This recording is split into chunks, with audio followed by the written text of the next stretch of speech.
औज़ुबिल्लाहि बिस्मिल्लाहिर्रहमानिर्रहीम। तो प्यारे बच्चों, आज का जो हमारा टॉपिक रहेगा वो रहेगा वर्ब हमने पहले भी डिस्कस किया हुआ है। वर्ब में हमने आपको पहले बताया था कि verb is a word that refers to an action, a state of being or a position in a sentence. The peon locked the classroom, ये एक एक्शन है। पियोन जो है उसने क्लासरूम को लॉक किया, ये एक्शन है। तानिया इज़ ए डॉक्टर, ये उसका स्टेट ऑफ बीइंग है कि वो क्या है। और he has a magical pencil, ये पोजीशन है। यानी हमने 3 सेंटेंस जो है वो यहाँ पर डिस्कस किए। दैट इज़ कि पहला जो हमारा था, हमने जब वर्ब का जब हमने डेफिनेशन लिया तो हमने पहले ही बोला कि verb is a word that refers to an action. यानी वर्ब एक ऐसा वर्ड है जो एक एक्शन को रेफ़र करता है। यानी किस चीज़ का क्या एक्शन है वो हमने इसमें देखा। हमने देखा स्टेट ऑफ बीइंग, कौन सी चीज़ किस हाल में है। और ए पोजीशन इन ए सेंटेंस, के सेंटेंस में देखते हैं कि किस चीज़ की क्या पोजीशन है। यानी पोजीशन का मतलब है कि कौन सी चीज़ किससे रिलेटेड है, किसकी पोजीशन है। तो फिर हमने सबसे पहले हमने एक सेंटेंस, एक एग्जांपल लिया, that is the peon locked the classroom, कि चपरासी जो है उसने आपके स्कूल का जो चपरासी है उसने क्लासरूम जो है वो लॉक कर दिया। यानी वो एक्शन है। उसने जब वो गया उसने क्लासरूम को जो है वो लॉक कर दिया, तो ये एक्शन है। इसी तरह से हमने देखा कि तानिया जो है वो एक डांसर है।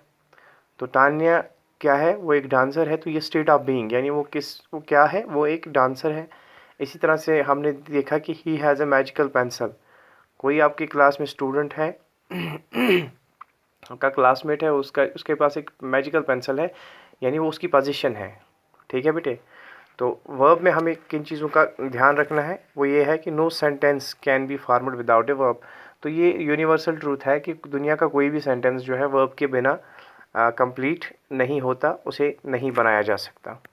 तो इसी तरह से वर्ब जो होता है, वर्ब में consist of one word. Verb में एक वर्ड होता है, मोर देन वन वर्ड्स, एक से ज़्यादा भी हो सकते हैं, 2 भी हो सकते हैं, 3 भी हो सकते हैं, 4 भी हो सकते हैं। तो अगला जो पॉइंट है वो है कि all sentence must have a verb with a subject. तो हर सेंटेंसेस का एक वर्ब सब्जेक्ट के साथ होना बहुत ही लाजमी है। In imperative sentence the subject is implied and not directly mentioned. तो इम्परेटिव सेंटेंस में जो सब्जेक्ट होता है वो इम्प्लाइड होता है, उसको इम्प्लाई किया जाता है, डायरेक्टली उसको मेंशन नहीं किया जाता। तो I opened the file, object of the verb है। ओपनड व्हाट, यहाँ पर हमने डिस्कस किया आई ओपनड द फाइल, मैंने फाइल ओपन किया। ओपनड व्हाट, उसने क्या ओपन किया, द फाइल, यानी उसने फाइल को ओपन किया। तो यहाँ पर जो फाइल है वो ऑब्जेक्ट ऑफ द वर्ब है। वर्ब जो हमारे पास है वो ओपनड है। तो object of the verb opened क्या क्या है, object that is the file. तो इससे हम बोलेंगे file is the object of the verb opened. तो दूसरे में हमने देखा कि द डॉक्टर गेव मेडिसन। तो डॉक्टर ने क्या दिया, मेडिसन दिया। गेव व्हाट, क्या दिया, मेडिसन दिया। तो मेडिसन जो है वो ऑब्जेक्ट है वर्ब गिव का। किसका, वर्ब जो हमारे पास गिव है। तो माई मदर लव्स मी, मेरी माँ जो है वो मुझसे प्यार करती है। लव्स होम, किससे प्यार करती है, यानी मी, मुझसे प्यार करती है, वो मुझसे प्यार करती है। तो यहाँ पर मी जो है ये ऑब्जेक्ट है वर्ब लव का। किसका, लव्स जो है उसका ऑब्जेक्ट जो है दैट इज़ मी।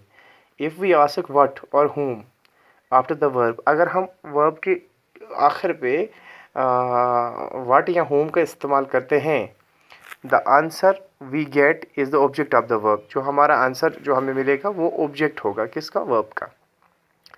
तो उसमें क्या लेंगे हम, direct and indirect objects. Some verbs have 2 objects, कुछ वर्ब ऐसे होते हैं जिनके 2 ऑब्जेक्ट्स होते हैं। जैसे हम एक एग्जांपल लेंगे, the magician gave the king A golden lamp. तो मैजिशियन जो है उसने बादशाह को क्या दिया, उसने गोल्डन लैम्प दिया। तो अब हम इससे डिस्कस करेंगे कि उसने क्या दिया, गिव व्हाट, क्या दिया, एक गोल्डन लैम्प दिया। गिव whom, किसको दिया, किंग, किसको दिया, बादशाह को दिया।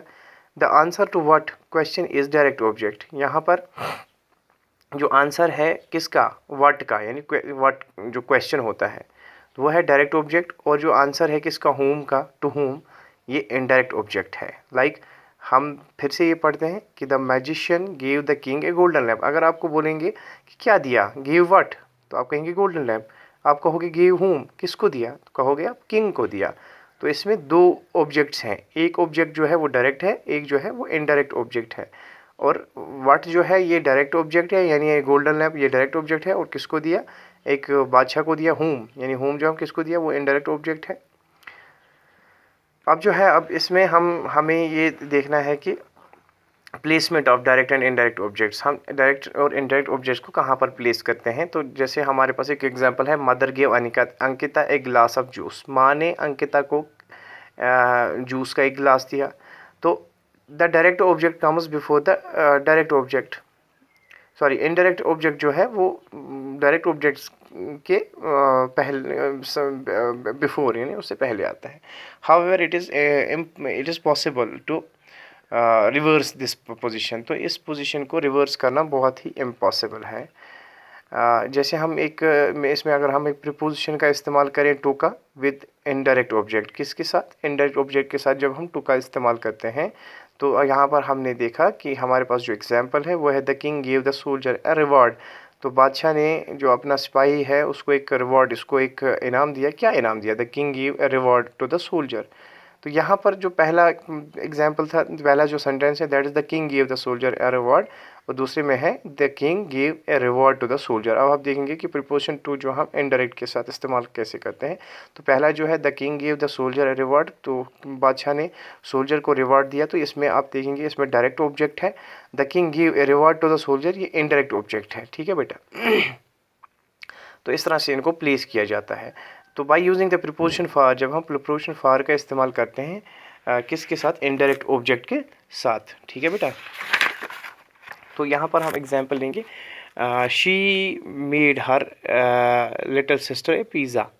She made a pizza for her little sister. दोनों सेंटेंस एक ही जैसे हैं, लेकिन ऑब्जेक्ट जो है एक में डायरेक्ट है, एक में इनडायरेक्ट है। तो पहला वाला जो है that is direct object. Direct object में क्या है कि she made her little sister a pizza, उसने अपनी छोटी बहन के लिए एक पिज़्ज़ा बनाया। शी मेड ए पिज़्ज़ा, उसने एक पिज़्ज़ा बनाया किसके लिए, फॉर हर लिटिल सिस्टर। तो यहाँ पर हमने प्रीपोजिशन फॉर देखा कि कैसे इस्तेमाल होता है।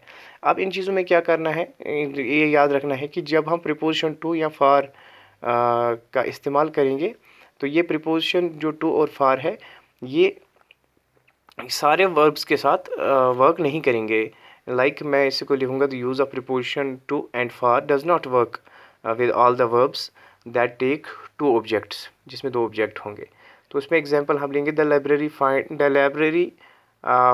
मी 20 रुपीज़। तो लाइब्रेरी ने मुझे फ़ाइन किया, कितने, 20 रुपये फ़ाइन किए मुझे। तो अगर मैं इसका लिखूँगा the library fined 20 rupees to me, तो ये गलत है।